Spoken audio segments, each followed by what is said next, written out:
الحمد لله نحمده ونستعينه ونستغفره ونعوذ بالله من شرور أنفسنا ومن سيئات أعمالنا من يهده الله فلا مضل له ومن يضلل فلا هادي له وأشهد أن لا إله إلا الله وحده لا شريك له وأشهد أن محمدا عبده ورسوله أما بعد فقد قال الله تعالى في محكم التنزيل أعوذ بالله من الشيطان الرجيم يا أيها الذين آمنوا اتقوا الله حق تقاته ولا تموتن إلا وأنتم مسلمون فيا عباد الله أوصيكم ونفسي أولا بتقوى الله فإن التقوى تنجيكم من النار وتدخلكم الجنة அளவில்லா அருளும் நிகரில்லா அன்பும் கொண்ட எல்லாம் வல்ல அல்லாஹ்வின் பெயர் கொண்டு ஆரம்பம் செய்கிறேன்.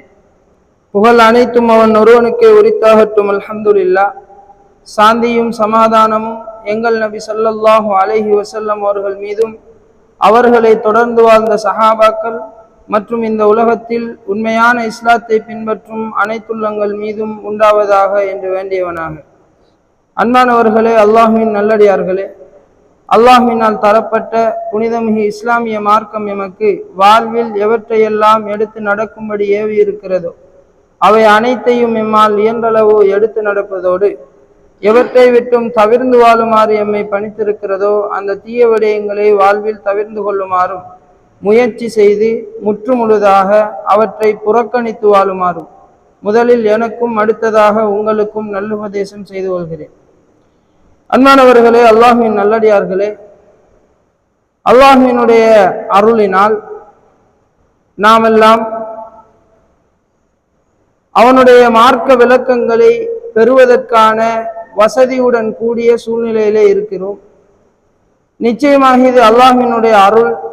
இதனுடைய பெருமதி எங்களுக்கு இப்பொழுது தெரியாவிட்டாலும் கூட இது இல்லாத ஒரு சந்தர்ப்பத்தை நாங்கள் அடைந்தால், ஓரிடத்தில் நாம் இருக்கும் பொழுது அங்கு அதான் சப்தமும் எங்களுக்கு கேட்காமல், தொழுவதற்கு பள்ளிவாயிலும் இல்லாமல், நல்ல விடயங்களை கேட்பதற்கும் பேசுவதற்கும் ஒரு சந்தர்ப்பம் இல்லாமல், இப்படியான ஒரு சூழலிலே நாங்கள் அகப்படும் பொழுதுதான் இதனுடைய பெருமதியை ஈமானின் ஓரளவு கடைசி நிலையில் நான் இருந்தாலாவது என்னால் உணர முடியும். எனவே அன்பானவர்களே, அல்லாஹ்வின் நல்லடியார்களே, நாம் இருக்கக்கூடிய இப்படியான இந்த சூழலெல்லாம் நிச்சயமாக அல்லாஹ்வினுடைய ஒரு அருளாக நாம் பார்க்க வேண்டியது. எனவேதான் இந்த சந்தர்ப்பத்திலே நாம் எங்களுடைய நேரங்களை வீண் விரயம் செய்து விடாமல், அநியாயமாக ஆக்கி விடாமல், முடியுமான அளவு எங்களுடைய தூக்கங்களை கலைத்து வேறு சிந்தனைகளில் எங்களை சிதறவிட்டு விடாமல் முயற்சி செய்து நல்ல விடயங்களை வாழ்வில் அமல்படுத்துவதற்கு முயற்சி செய்து அல்லாஹ்விடம் அந்த எண்ணத்தோடு இந்த ஹுத்பாவை கேட்க ஆரம்பிப்போம். பொதுவாகவே மனிதர்களான நாம் எங்களிடம் இருக்கக்கூடிய ஒரு பண்புதான், இந்த உலகத்திலே நாங்கள் நலவுகளை கூடுதலாகவே விரும்பி கொண்டிருப்போம். நலவுகளை கூடுதலாகவே விரும்பி கொண்டிருப்போம். ஒரு நலவு கிடைத்தால் இன்னும் ஒரு நலவை எதிர்பார்ப்போம். அதுதான் மனித இயல்பு. இது போதும் என்ற மனநிலை எங்களுக்குள் இருக்காது. அதே நேரத்திலே கெடுதிகள் தீமைகளை பொறுத்தவரையிலே நாங்கள் அதனை விரும்ப மாட்டோம்.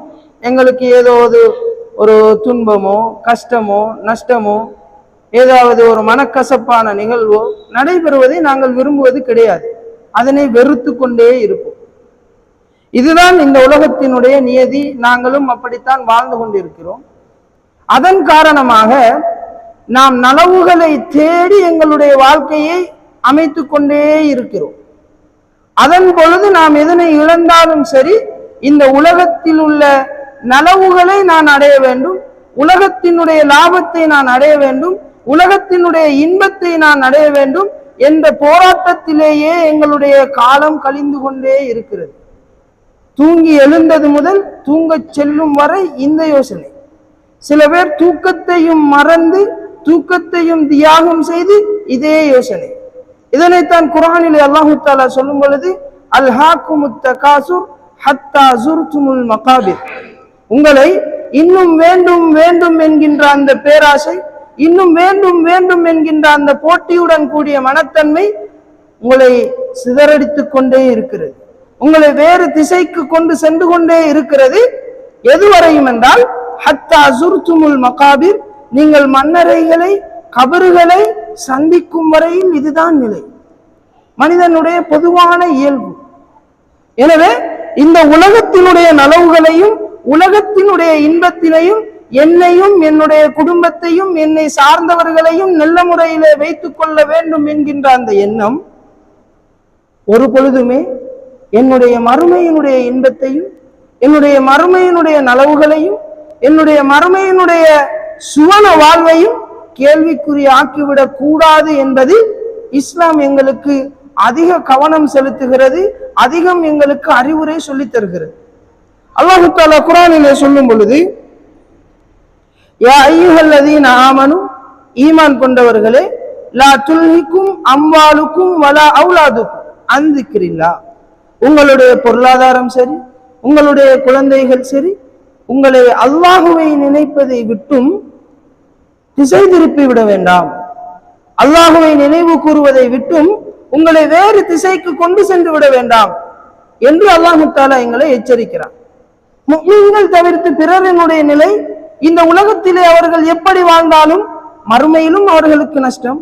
ஆனால் ஈமான் கொண்ட மனிதர்களினுடைய நிலை, இந்த உலகத்திலே அல்லாஹுவை மறக்கும் ஒரு நிலைக்கு அவர்கள் தள்ளப்படுவார்களாக இருந்தால் அவர்களுடைய ஈமான் பிரயோசனம் இல்லாததாக மாறிவிடும்.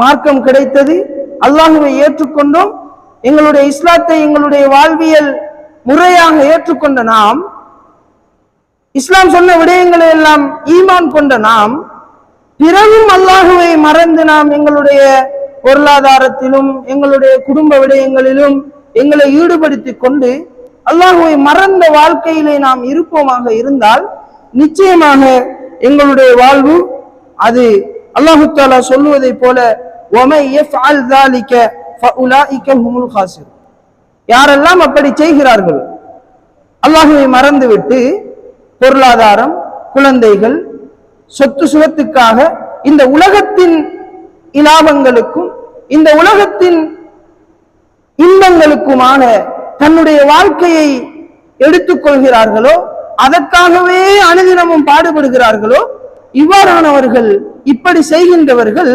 ஃபஉலாயிக ஹுமுல் காசிரூன், அவர்கள் நிச்சயமாக அவர்கள் நஷ்டவாளிகள் என்பதை அல்லாஹ் தஆலா சொல்லுகிறார். எனவே இந்த உலகத்தினுடைய பார்வையில் நான் பெரியதொரு இடத்தில் ஒரு தன்னிறைவான பொருளாதாரத்தை கொண்டவனாக, இந்த உலகத்தினுடைய பார்வையிலே நான் எட்டா தூரத்தில் இருந்தாலும் கூட, இந்த உலகத்திலே நான் எல்லோரும் விரும்பக்கூடிய மெச்சக்கூடிய வகையிலே நான் இருந்தாலும் கூட, இறைவனுடைய எண்ணத்தை விட்டு நான் சற்று இறங்கி விட்டேன் என்றால், என்னுடைய வாழ்க்கையில் ஒரு தளம்பல் நிலை வந்து விட்டது என்றால், நிச்சயமாக அது என்னை நஷ்டத்தை நோக்கித்தான் அழைத்து செல்கிறது. இந்த உலக எண்ணம் என்னை நரகத்தை நோக்கி நடைபோட வைக்கிறது. இந்த உலகத்தில் நான் எவ்வளவு குளிரூட்டப்பட்ட அறைகளில் வாழலாம், அந்த வாழ்வு என்னை இறைவனின் எண்ணத்தை விட்டு தடுக்குமாக இருந்தால் அது நரகத்தின் சூட்டை அனுபவிக்க என்னை தயார் செய்கிறது. இந்த உலகத்திலே நான் வகை வகையான உணவுகளை, உடைகளை உடுத்த வேண்டும் என்ற எண்ணத்தோடு என்னை இறைவனின் சிந்தனையை விட்டு தள்ளிவிடுகிறது என்றால், நரகத்தினுடைய அந்த கேவலமான உணவுகளையும் நரகத்தினுடைய அந்த அதாபையும் ஏற்றுக்கொள்ளும் உடலாக என்னை அது மாற்றுகிறது என்கின்ற எண்ணம் எனக்குள் இருந்து கொண்டே இருக்க வேண்டும். எனவேதான் அண்ணானவர்களே, அல்லாஹ்வின் நல்லடியார்களே, இந்த உலகத்தினுடைய நஷ்டம் குறித்தும் இந்த உலகத்தினுடைய துன்பங்கள் கஷ்டங்கள் குறித்தும் அடிக்கடி நாம் யோசிக்கிறோம். உலகத்திலே நலவாக இருந்து விட வேண்டும், கஷ்டமில்லாத வாழ்க்கையை வாழ்ந்து விட வேண்டும். நான் ஒரு தொழில் செய்கிறேன் என்றால், இந்த தொழிலை இதற்கு முன்பு செய்தவர்கள் எப்படி செய்தார்கள், இந்த தொழில் செய்வதால் என்ன லாபம் கிடைக்கப் போகிறது, இதனை செய்தவர்களுக்கு நஷ்டம் ஏற்பட்டது என்றால் எப்படி ஏற்பட்டது என்பதையெல்லாம் ஆராய்கிறோம். இதனை நான் இந்த இடத்திலே, இந்த ஊரிலே, இந்த வீதியிலே இந்த கடையை திறந்தால் இதற்கான லாபம் என்ன, எதிர்கால திட்டம் என்ன என்பதையெல்லாம் நாம் யோசிக்கிறோம். ஆனால் எங்களுடைய நிரந்தர வாழ்வான மறுமையின் வெற்றி குறித்தும் அதனுடைய இலாபம் குறித்தும் யோசிப்பதற்கு மறந்து விடுகிறோம். அதனுடைய நஷ்டத்தை உண்மையான நஷ்டமாக ஏற்க மறுக்கிறோம். எனவேதான் அன்பானவர்களே, அல்லாஹ்வின் நல்லடியார்களே, நாங்கள் எல்லோருமே சில இந்த வருடங்களுக்கு முன்னால் எங்களுடைய நாட்டினுடைய பொருளாதார மந்த நிலையை அனைவரும் அறிந்திருந்தோம். வங்குரோத்து நிலையை அனுபவித்தோம். போலில் நின்றோம். வரிசையில் நின்றுதான் எல்லாவற்றையும் பெற்றுக்கொண்டோம். என்ன நடக்குமோ என்று தெரியாத ஒரு கஷ்ட நிலை. நாட்டிலே யார் ஆட்சியை பொறுப்பெடுப்பது, இதற்கெல்லாம் யார் தீர்வு தருவது என்றெல்லாம் பல பொருளியலாளர்கள், எத்தனையோ அனுபவசாலிகள் எல்லோரும் சேர்ந்து எவ்வளவோ திட்டங்கள் தீட்டப்பட்டு எப்படியோ அல்லாஹ்வின் உதவியால் இன்று சந்தோஷமாக மூச்சு விடக்கூடிய ஒரு நிலையிலே இருக்கிறோம். இருந்தாலும் அந்த நேரத்திலே நாம் பட்ட கஷ்டங்கள், பெட்ரோல் போதாதா, இந்த பிரச்சனையை தீர்ப்பதற்கு எவ்வளவு சேர்த்து வைத்துக் கொள்ள வேண்டும், உணவு பற்றாக்குறையாக போகிறதா, விலை அதிகரிக்க போகிறதா, அந்த நஷ்டத்திலிருந்து என்னை நான் எப்படி காத்துக்கொள்ள முடியும் என்றெல்லாம் சிந்தித்தோம். பிறருக்கு என்ன ஏற்பட்டாலும் சரி, என்னுடைய வீட்டிலே எந்த சிக்கலும் வரக்கூடாது என்பதில் நாம் கவனமாக இருந்தோம். விலை அதிகரிப்பு என்றாலும் கூட அதன் முன்பு நாம் குறைந்த விலையில் பெறக்கூடியதாக இருந்தாலும் ஒன்றோ இரண்டோ பொருட்களோடு முடித்துக் கொள்கின்ற நாம் விலை அதிகரித்த பிறகும் அதனுடைய தேவை கருதி நான் கஷ்டப்பட்டு விடக்கூடாது என்பதற்காக நாம் சேர்த்து வைத்தோம். ஏன்? இந்த உலகத்தினுடைய கஷ்டத்தை நான் பெரிய ஒரு கஷ்டமாக பார்க்கிறேன். இந்த உலகத்தில் ஏற்படக்கூடிய சிக்கல்களை, நஷ்டங்களை எல்லாம் நான் பெரிதாக பார்க்கிறேன். ஆனால் மறுமையினுடைய நஷ்டம் குறித்தும் மறுமையினுடைய கஷ்டம் குறித்தும் என்னிடம் பெரிதாக எந்த அலட்டலும் கிடையாது. அது குறித்த எந்தவித யோசனையோ எண்ணமோ என்னிடம் இல்லை என்றால் நிச்சயமாக அப்படியான நிலையில் நான் இருக்கிறேன் என்றால் இந்த ஹுத்பா எங்களுக்கான ஒரு அறிவுரை. அல்லாஹ் தஆலா குர்ஆனிலே சொல்லும் பொழுது வல் அஸ்ர், எங்கள் எல்லோருக்கும் தெரிந்த இந்த அத்தியாயம் சூரத்துல் அஸ்ர் 3 வசனங்களை கொண்டது. குர்ஆனினுடைய 103வது அத்தியாயம். இது மிக மிக சிறிய ஒரு சூறாவாக இருந்தாலும் இதனுடைய பெருமதி மிகப்பெரிய. இது சொல்ல வருகின்ற செய்தி எங்களுக்கு மிகப்பெரிய. இமாம் ஷாஃபி ரஹ்மத்துல்லாஹி அவர்களினுடைய கூற்று, இந்த சூரத்துல் அஸ்ர் மட்டும் இருந்தாலே போதும் இந்த உம்மத்துக்கு, அதிலே எல்லாமே உண்டு என்பதை எங்களுக்கு சொல்லி காட்டுகிறார்கள். அந்த அளவுக்கு மிகப்பெரிய பெருமதி வாய்ந்த கருத்துக்களை எங்களுக்கு சொல்லித் தருகிறது. ஆனால் நாம் அதனை மறந்து சென்று கொண்டிருக்கிறோம். இந்த நிமிடத்திலாவது அதனை உணர்வதற்கு முற்படுவோம். அல்லாஹ் தஆலா குர்ஆனிலே சொல்லும் பொழுது வல் அஸ்ர், காலத்தின் மீது சத்தியமாக, இன்னல் இன்சான லஃபீ குஸ்ர், மனிதர்கள் நஷ்டத்திலே இருக்கிறார்கள். நிச்சயமாக மனிதர்கள் நஷ்டத்திலே தான் இருக்கிறார்கள். அல்லாஹ் தஆலா வல் அஸ்ர் என்கின்ற அந்த வார்த்தையின் மூலமாக சத்தியமிட்டு சொல்லுகிறான். இன்னல் இன்சான லஃபீ குஸ்ர் என்கின்ற இடத்திலே இன்ன என்ற எழுத்தையும் வைத்து, லஃபி என்கின்ற அந்த லா என்கின்ற எழுத்தையும் வைத்து எங்களுக்கு மிகப்பெரியதொரு செய்தியை நிச்சயமாக வலுவான ஒரு விடயமாக அல்லாஹ் தஆலா அழுத்தம் திருத்தமாக எங்களுக்கு சொல்லுகிறான். மனிதர்கள் நிச்சயமாக நஷ்டத்திலே தான் இருக்கிறார்கள். நான் நினைக்கலாம் என்னுடைய வாழ்வு நஷ்டத்தில் இல்லை, சந்தோஷமான வாழ்வு வாழ்கிறேன். அல்லாஹ் தஆலா இங்கே குறிப்பிடுவது உலகம் சார்ந்த நஷ்டம் அல்ல, அவன் மறுமை சார்ந்த நஷ்டத்தை எங்களுக்கு சொல்லுகிறான். எங்கள் எல்லோருக்கும் தெரியும், அல்லாஹ் தஆலா குர்ஆனிலே ஒரு இடத்திலே சத்தியமிட்டு சொல்லுகிறான் என்றால் அதனுடைய செய்தி மிக பெரியதாக இருக்கும். அந்த அடுத்த விடயத்திற்கும் அவன் சத்தியம் செய்கின்ற பொருட்களுக்கும் இடையிலே, விடயங்களுக்கும் இடையிலே தொடர்பு இருக்கும். இந்த இடத்திலே நாம் எப்படி எடுத்துக்கொள்ள முடியும் என்றால், அல்லாஹ் தஆலா காலத்தின் மீது சத்தியம் செய்து மனிதனுடைய நஷ்டம் குறித்து கூறுகிறான் என்றால், இந்த உலகம் எங்களுக்கு தரப்பட்டதே மறுமையினுடைய இலாபத்தையும் மறுமையினுடைய நலவுகளையும் நிரந்தரமான மறுமையினுடைய அந்த சுகபோக வாழ்க்கையையும் அடைவதற்காக இந்த உலகத்தினுடைய காலத்தை நாம் பயன்படுத்தி எங்களை தயார் செய்ய வேண்டும். எனவே தரப்பட்ட இந்த காலத்தை அநியாயமாக கழிப்பதினூடாக நாம் நினைக்கலாம் அநியாயம் அல்ல என்று. நான் என்னுடைய வயதுக்கு ஏற்ற வகையிலே எல்லாம் பெற்றுவிட்டேன். பொருளாதாரத்திலே சரி, குடும்பத்திலே சரி, குழந்தை குட்டிகள் சரி, தொழில் ரீதியாக சரி, என்னுடைய பதவி ரீதியாக சரி, பட்டம் ரீதியாக சரி, நான் எல்லாமே பெற்றுவிட்டேன் என்று நாம் நினைக்கலாம். ஆனால் அங்கே அது இறைவனுடைய எண்ணத்தை விட்டு என்னை தூரப்படுத்தி என்னுடைய மறுமை சார்ந்த எண்ணங்களினூடாக என்னை வாழ பழக்கவில்லை என்றால் நிச்சயமாக நான் நஷ்டத்தில் இருக்கிறேன். என்னுடைய வாழ்வு முழுக்க நஷ்டத்திலே கழிகிறது. நான் எவ்வளவுதான் உலகம் சார்ந்து எந்த நிலையில் இருந்தாலும் சரி, மறுமை சார்ந்த விடயங்களிலே என்னுடைய இறைவனுடைய எண்ணம் இல்லாமல் நான் வாழ்கிறேன் என்றால் நிச்சயமாக நான் நஷ்டத்திலே இருக்கிறேன். இதனைத்தான் நாம் இதிலிருந்து புரிந்து கொள்ள வேண்டிய மிக பெரியதொரு முக்கியமான செய்தி. எனவேதான் அன்பானவர்களே, அல்லாஹ்வின் நல்லடியார்களே, அல்லாஹு தஆலா அவருடைய தூதர் ஸல்லல்லாஹு அலைஹி வஸல்லம் அவர்கள் சொல்வது போல 2 நிஅமத்துகள் உண்டு. அதிலே மனிதர்கள் ஏமாந்து போகிறார்கள் அல்லது அதிலே கவனஈனமாக இருந்து விடுகிறார்கள். அது அநியாயமாகி போகிறது. அதிலே ஒன்றுதான் எங்களுடைய உடல் ஆரோக்கியம், அதுபோல எங்களுடைய ஓய்வு நேரம் என்று நபிகளார் சொன்னார்கள்.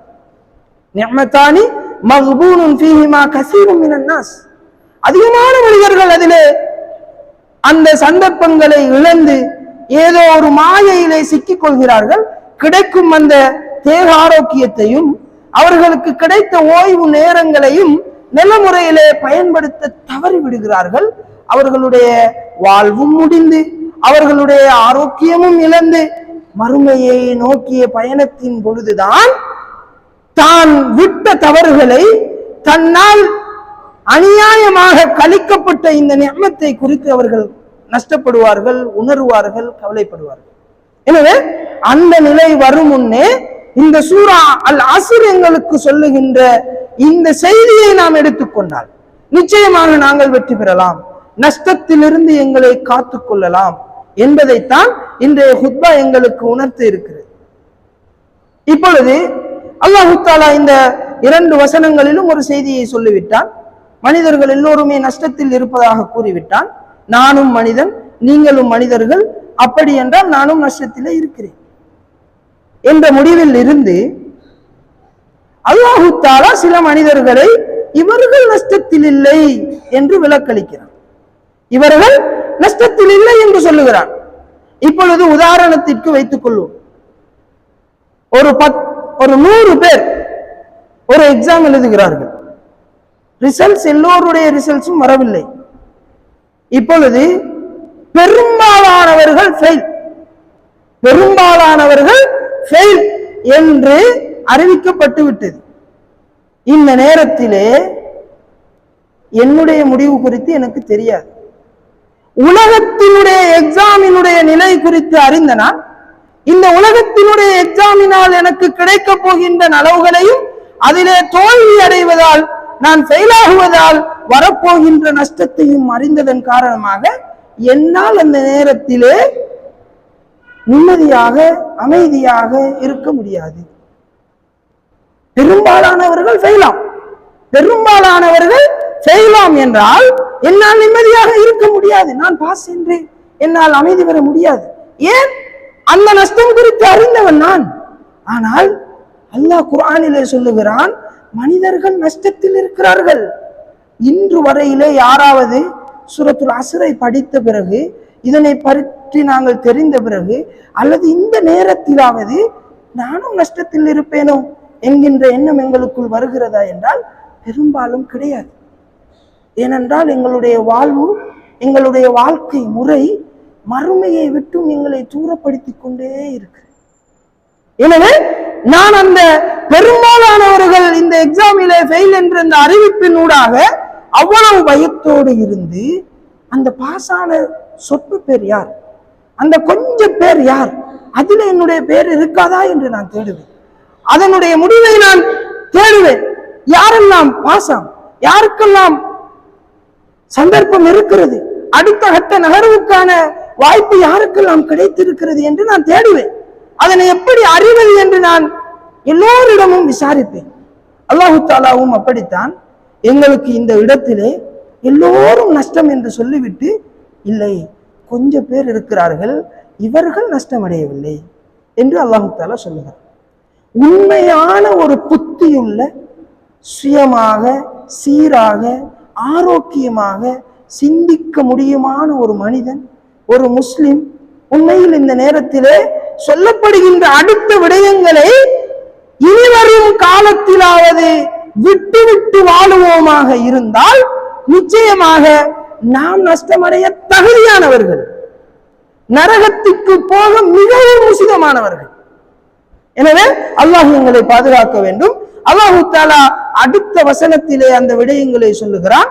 இல்லல்லதீன ஆமனு, ஈமான் கொண்டவர்களை தவிர, ஈமான் கொண்டவர்களை தவிர, வஅமிலு ஸாலிஹாத். இந்த வசனம் எங்களுக்கு தெரிந்திருக்கும், தொழுகையில் அடிக்கடி ஓதிக்கொண்டிருப்போம், கருத்தும் தெரிந்திருக்கும். ஆனால் சிந்தனையில் அது வந்ததா என்பதுதான் கேள்வி. சிந்தனையில் வந்தது என்றால் அது வாழ்வில் செயற்பாடாக எனக்குள் உருவெடுத்ததா, என்னுடைய நடைமுறை வாழ்க்கையிலே அது எனக்குள் இடம் பிடித்திருக்கிறதா என்கின்ற அடுத்த கட்ட கேள்வி இருக்கு. இல்லை என்றால் நாம் அதற்கு முயற்சி செய்ய வேண்டிய கட்டாயத்திலே இருக்கு. ஈமான் உடையவர்கள், நல்லமல் செய்பவர்கள், வதவாஸவ் பில் ஹக், சத்தியத்தை உண்மையை தங்களுக்குள் பரிமாறிக் கொள்ளுகின்ற, உபதேசம் செய்து கொள்கின்றவர்கள், வதவாஸவ் பிஸ்ஸப்ர், பொறுமையை தங்களுக்குள் உபதேசம் செய்து கொள்கின்ற, பரிமாறிக்கொள்கின்ற இப்படியான மனிதர்கள். இந்த 4 பண்பும் எங்களுடைய மறுமையினுடைய நஷ்டமில்லாத வாழ்வுக்கு குர்ஆன் சொல்லித் தருகின்ற சிறியதொரு சூரா அல் அஸ்ர் எங்களுக்கு சொல்லித் தருகின்ற 4 வழிகள். மறுமை சார்ந்த நஷ்டமில்லாத வாழ்வுக்கு சூரா அல் அஸ்ர் எங்களுக்கு சொல்லித் தருகின்ற 4 வழிகள் மிக இலகுவான வழிகள். ஆனால் நாங்கள் செய்வது எங்களால் ரொம்ப கஷ்டம். நாங்கள் அப்படியான வாழ்வு முறைக்குள் அகப்பட்டு விட்டோம். முதலாவது விடயம், எங்களுடைய ஈமானை குறித்து இந்த சூரா அல் அஸ்ர் பேசுகிறது. ஈமானுடையவர்கள் பொதுவாகவே ஈமான் என்ற வார்த்தையை பொறுத்தவரையிலே குர்ஆன் சில இடங்களிலே 2 அர்த்தங்களிலும் பேசுவதை நான் பார்க்கிறேன். பொதுவாக நாம் சொல்லுவோமே, இவர் ஒரு தப்பை செய்யும் பொழுது, ஒரு அநியாயத்தை செய்யும் பொழுது, ஈமான் உள்ள மனுஷன் இப்படி செய்வானா? அந்த இடத்துல நாங்க சொல்ல வாரது என்னன்னா, ஒரு உணர்வு, ரூஹானியத்தானே, அல்லாஹ்வோட இருக்கிற ஒரு பயம், இப்படியான ஒரு எண்ணத்துலதான் நாங்க பாவிக்கிறோம். அதுவும் ஈமானில ஒரு பகுதி தான். அதனையும் தாண்டி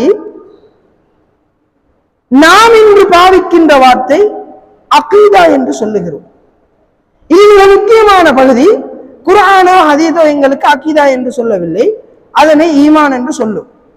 ஈமான் என்கின்ற மிகப்பெரியதொரு பகுதி, அது அகீதா சார்ந்த பகுதி. அகீதாவைத்தான் ஈமான் முதன்மைப்படுத்து. நாம் இன்று அது வழிகட்ட சிந்தனை பிரிவுகள் எல்லாம் உருவாகிய பிறகு அந்த காலத்து இமாம்களால் பாவிக்கப்பட்ட முறை இந்த அகீதா என்ற சொல்லை நாம் பயன்படுத்துகிறோம். அடிப்படையிலே அது அகீதா என்றால் அது ஈமான், அல்லாஹுவை பற்றிய நம்பிக்கை. நாம் எல்லோரும் சிறு வயதில் இருந்தே தெரிந்து வைத்திருக்கிறோம். மலக்குமார்களை நம்புதல், வேதங்களை நம்புதல், ரசூல்மார்களை நம்புதல், மறுமை நாளை நம்புதல், கதா கதிரை நம்புதல். உண்மையிலே என்னுடைய வாழ்வு இந்த பகுதியிலே எப்படி இருக்கிறது? நான் நினைக்கலாம் நான் ஈமானோடு இருக்கிறேன், என்னை நான் ஈமான்தாரியாக நினைத்துக் கொண்டிருக்கிறேன். ஈமானியத்தான விடயங்கள் என்று நான் உலகத்திலே சில விடயங்களை செய்துவிட்டு செல்வேன், அதனை வைத்து நான் நினைத்துக் கொண்டிருப்பேன் நான் ஈமானில் பரிபூரணமானவன், நான் ஒரு முஃமின். அப்படி அல்ல. இது பெரியதொரு ஆழ்கடல், இலகுவான காரியம் அல்ல. ஈமானிலே உறுதி என்பது இந்த மார்க்கம் எங்களுக்கு அல் குர்ஆனும் சுன்னாவும் அல்லாஹ்வை எப்படி நம்ப வேண்டும் என்று சொன்னதோ அந்த சரியான முறையிலே நம்ப வேண்டும். நான் என்னுடைய அல்லாஹ்வை பற்றிய சிபாத்தாக இருக்கலாம், தாத்தாக இருக்கலாம், அஸ்மா, இந்த விடயங்கள், அவனை பற்றிய ருபூபியத்தாக இருக்கலாம், உலூஹியத்தாக இருக்கலாம், இதுவெல்லாம் தனியாக பேசப்பட வேண்டிய பகுதிகள். சுருக்கமாக சொல்லுகிறேன், தேடி படிக்க வேண்டிய நாம். எனவே இந்த பகுதிகள் அல்லாஹ்வை குறித்த உண்மையான அகீதாவிலே நான் தெளிவாக இருக்க வேண்டும். அப்படி இருக்கும் பொழுதுதான் மறுமையினுடைய நஷ்டத்திலிருந்து நான் என்னை பாதுகாத்துக் கொள்ளலாம். இந்த உலகத்திலே இந்த ஈமான் சரியாக, அகீதா சரியாக எனக்குள் உருவாகவில்லை என்றால் அதன் பிறகு வருகின்ற எந்த விடயங்களை நான் எப்படி தலைகீழாக நின்று செய்தாலும் அது என்னை மறுமையில் நஷ்டத்தில், நரகத்தில் தள்ளும் என்பதிலே நான் உறுதியாக இருக்க வேண்டும், பயப்பட வேண்டும். எனவேதான் அண்ணானவர்கள், அல்லாஹ்வின் நல்லடியார்களே, கவனமாக இருக்க வேண்டிய பகுதி இந்த ஈமான் என்கின்ற பகுதி. எங்கள் எல்லோருக்கும் தெரியும், நபிகளார் ஸல்லல்லாஹு அலைஹி வஸல்லம் அவர்கள் சொல்லுகிறார்கள், ஈமான் என்பது 70 கிளைகளை கொண்டது, 70 சொச்சம் கிளைகளை கொண்டது. ஈமானுக்குள்ளே அப்படியான பிரிவுகள் உண்டு. அதிலே மிக மிக உயர்ந்தது லா இலாஹ இல்லல்லாஹ் என்று நாங்கள் சொல்லுவது. அதிலே மிக மிக மிக தாழ்ந்தது, அதுதான் கடைசி. பாதையில் உள்ள மனிதர்களுக்கு இடையூறு தரக்கூடிய விடயங்களை நாங்கள் அகற்றி விடுவது, இமாத்தத்துல் அதா அனி தரீக் என்று சொல்லுவது. அதன் பிறகு நபிகளார் சொல்லுகிறார்கள், வல் ஹயாஉ ஷுஅபத்தும் மினல் ஈமான், வெட்கமும் ஈமானிலே ஒரு கிளைதான். இந்த அதிகை வைத்து எங்களுடைய ஈமானோடு ஒப்பிட்டு பார்த்தால் நான் என்னுடைய ஈமானிலே ஆரம்ப நிலையில் இருக்கிறேனா, கடை நிலையிலே இருக்கிறேனா என்கின்ற, அல்லது எதுவுமே இல்லாமல் நான் வாழ்ந்து கொண்டிருக்கிறேனா என்பது எனக்கு தெரியும். கலிமா என்றால் என்ன, அதனுடைய தாற்பயம் என்ன, அதனுடைய உண்மையான விளக்கம் என்ன என்று நான் தெரிந்திருக்கிறேனா, அல்லது ஏதோ ஒரு வித்தியாசமான எண்ணத்தோடும் விளக்கங்களோடும் நான் என்னை தெரியாமல் ஏமாற்றிக் கொண்டிருக்கிறேனா என்பது குறித்து நான் என்னை சந்தேகிக்க வேண்டும், என்னை குறித்து நான் யோசிக்க வேண்டும், என்னுடைய நம்பிக்கை குறித்து நான் பரிசீலனை செய்ய வேண்டும். இல்லை என்றால் மறுமையில் நஷ்டம். அதே போலதான் அந்த ஹதீஸிலே வரக்கூடியதுதான் நாங்கள் இமாத்தத்துல் அதா அனி தரீக் என்று சொன்னோமே, பாதையில் இடையூறு தரக்கூடிய விடயங்களை அகற்றுவது. மக்களுக்கு இடையூறு வரக்கூடாது என்று ஒரு முஃமின் விளங்க வேண்டும், விரும்ப வேண்டும். ஒரு முஃமினே அந்த சமூகத்திலே குழப்பவாதியாக, அந்த சமூகத்திலே பிரச்சனைக்குரியவராக, அந்த சமூகத்திலே இடையூறு விளைவிக்கக்கூடியவராக, அண்டை வீட்டாருக்கு தொல்லை, நண்பர்களுக்கு தொல்லை, குடும்பத்துக்கு தொல்லை, உடன் இருப்பவர்களுக்கு தொல்லை, வேலை செய்பவர்களுக்கு தொல்லை, இப்படியாக ஒரு மனிதன் வாழுகிறான் என்றால் ஈமானுடைய கடைசி நிலை கூட இல்லாத நிலையிலே இருந்து கொண்டு மறுமையின் நஷ்டத்தை எனக்கு ஏற்படாது என்று எப்படி உறுதியளிக்க முடியும்? அதே போல நபிகளார் சொல்வது போல எங்களுடைய வெட்கமும் ஈமானின் ஒரு பகுதி என்றார்களே, இந்த வெட்கம் எனக்குள் எந்த அளவு இருக்கிறது யோசிக்க வேண்டிய பகுதி. எனவே அன்பானவர்களே, அல்லாஹ்வின் நல்லடியார்களே, நான் குறிப்பிட்ட நேரத்துக்குள் இந்த 4 விடயங்களையும் முழுமையாக கூற முடியாது என்பதால் அடுத்த விடயத்திற்கு செல்கிறேன். அமாலு சாலிஹா, நல்ல அமல்கள் நாங்கள் செய்வது. இந்த நல்லமல்களினுடைய விடயத்திலே என்னுடைய வாழ்க்கை எவ்வாறு கழிகிறது? நல்லமல்களை பொறுத்தவரையிலே ஒரு அமல் இறைவனால் ஏற்றுக்கொள்ளப்பட வேண்டும் என்றால் மிகப்பெரியதொரு நிபந்தனை இருக்கிறது. அது அல்லாஹ்வினுடைய அல்லாஹ்வினுடைய கட்டளை, அது அல்லாஹுக்காக செய்யப்பட வேண்டும். அல்லாஹுக்காக அது செய்யப்பட வேண்டும். நான் செய்கின்ற எந்த அமலாக இருந்த போதில் அந்த அமல் நபிகளாரினுடைய வழிகாட்டலிலே அது நடைபெற வேண்டும். சுருக்கமாக சொல்லுவதென்றால், நான் ஒரு அமலை செய்கிறேன் என்றால் அங்கே நபிகளாரினுடைய மரணத்தின் முன்பு அது அமலாக இருந்திருக்க வேண்டும். இல்லாவிட்டால் அது அமல் அல்ல. நான் எவ்வளவுதான் தலைகீழாக நின்று அதனை செய்து முடித்தாலும் அது அமல் அல்ல, அது இபாதத் அல்ல. நல்லமல் என்றால் அது இறைவனுடைய பொருத்தத்தை எனக்கு பெற்றுத்தர வேண்டும் என்றால் அது அல்லாஹ்விற்காக செய்யப்பட வேண்டும். இஹ்லாஸோடு இத்திபாஉன் நபி, நபிகளாரை பின்பற்றி நாம் அதனை செய்ய வேண்டும். நபிகளாரை செய்யாத பொழுது எப்படி நபிகளாரை பின்பற்றி அந்த அமலை செய்ய முடியும்? எனவே நாம் செய்கின்ற அமல்கள் குறித்து எங்களை பரிசீலனை செய்ய வேண்டும். மிக முக்கியமானது ஒரு கட்டம். அடுத்ததாக வதவாஸவ் பில் ஹக், சத்தியத்தை ஒவ்வொருவருக்கொருவர் தங்களுக்குள்ளே பரிமாறிக்கொள்வார்கள். உண்மையிலே ஈமானிலும் நல்ல நிலையில் இருப்பார்கள், அமல்களும் செய்பவர்கள்.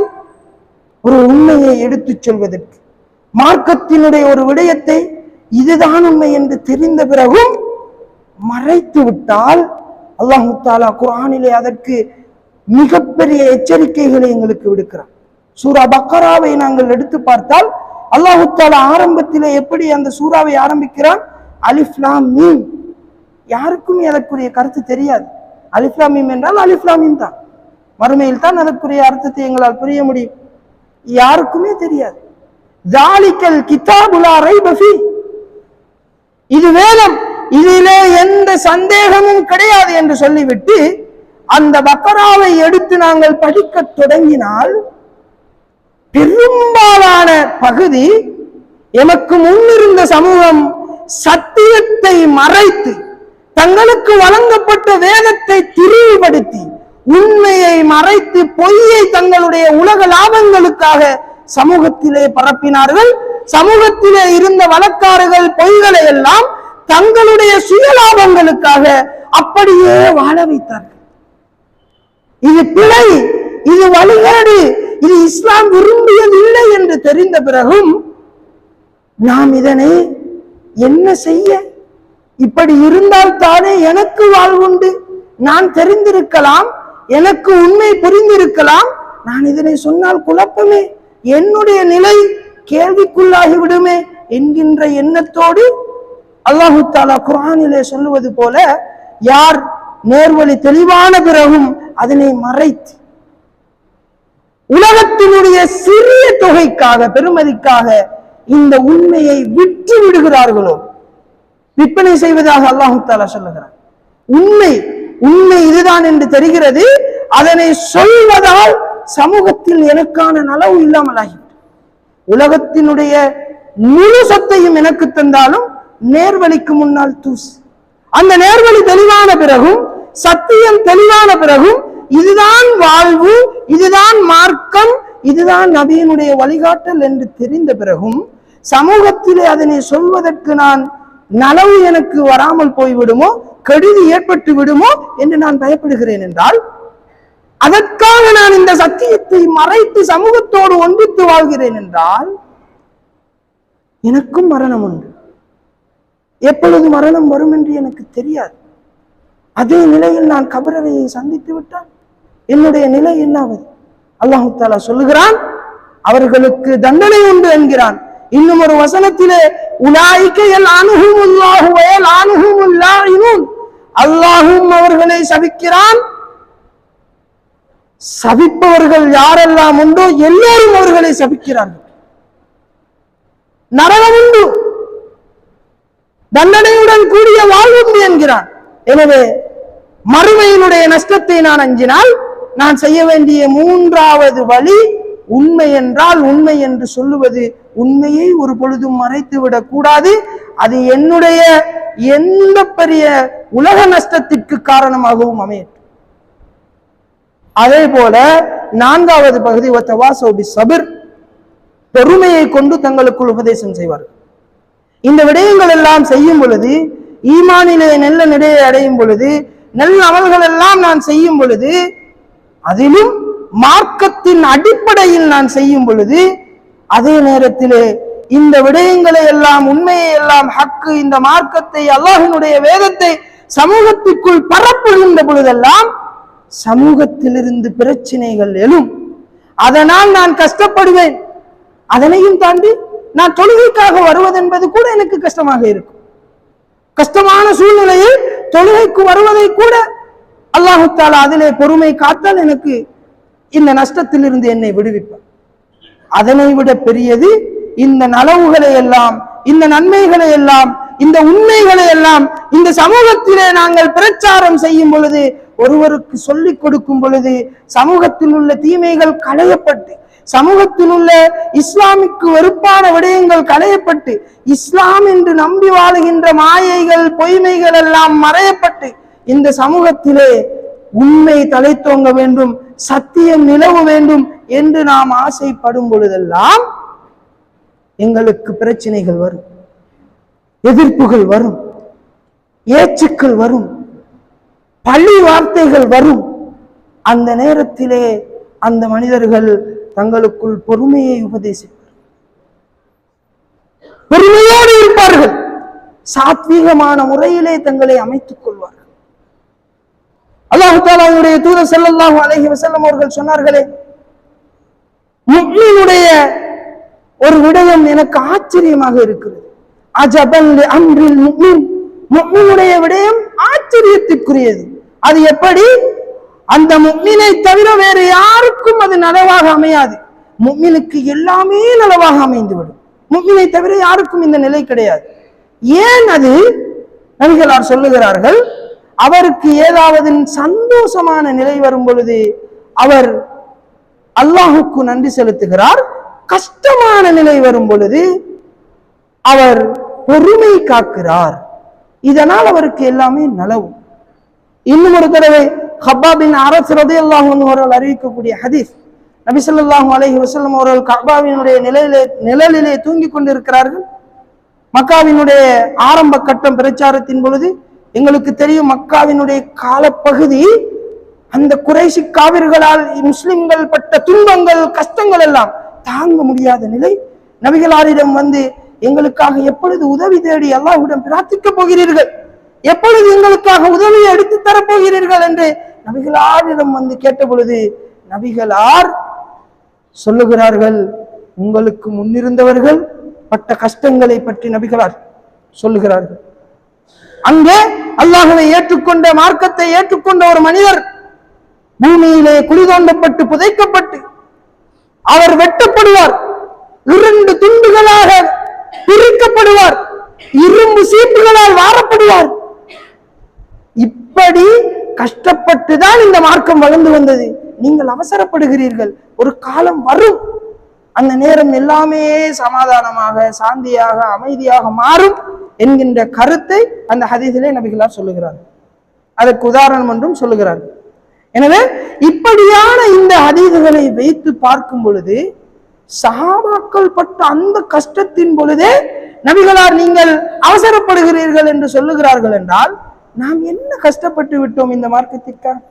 எனவே நாங்கள் செய்ய வேண்டிய 4வது வழி, என்னுடைய இந்த மார்க்கத்திற்காக நான் எதனையும் தாங்க தயார், அதற்காக நான் பொறுமை காக்க தயார், உண்மை என்றால் சொல்ல தயார், தீமை என்றால் தடுக்க தயார், உண்மைக்கு தோள் கொடுத்து நிற்க தயார், பாவம் என்றால் மார்க்கம் இல்லை என்றால் இல்லை என்று தெளிவாக சொல்லுவதற்கு நான் தயார் என்கின்ற உறுதியோடும் ஈமானோடும் நல்ல அமல்களில் எங்களை நாங்கள் முதன்மைப்படுத்திக் கொண்டும் பிறருக்கும் அதனை ஏவிக்கொண்டும் வருகின்ற இந்த கஷ்டத்தின் பொழுதெல்லாம் எங்களை பொறுமை காத்துக் கொண்டும் நாங்கள் இருந்தால் நிச்சயமாக இந்த சூரா அல் அஸ்ர் சொல்லுவது போல நாங்கள் நஷ்டவாளிகள் அல்ல, நாங்கள் மறுமையிலே வெற்றி பெற்றவர்கள்.